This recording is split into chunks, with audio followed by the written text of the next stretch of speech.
Svi su organi na takav način da misle da moraju da budu nešto, neko, negde u budućnosti. Daju vam sliku i takvi morate da budete. To u vama stvara napetost jer to niste vi, vi ste nešto drugo, ali ipak to morate da budete. Tako čovek osuđuje stvarno zarad lažnog, lažno je lažno.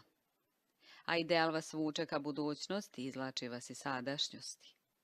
Ideal postaje stalni košmar zato što neprekidno osuđuje. Šta god da radite, nesavršeno je zato što imate ideal savršenstva.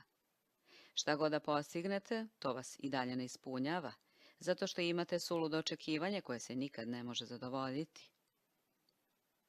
Čovek si u određeno vreme, u određenom prostoru sa određenim ograničenjima. Prihvati ta ograničenja. Perfekcionisti su uvek na ivici ludila. To su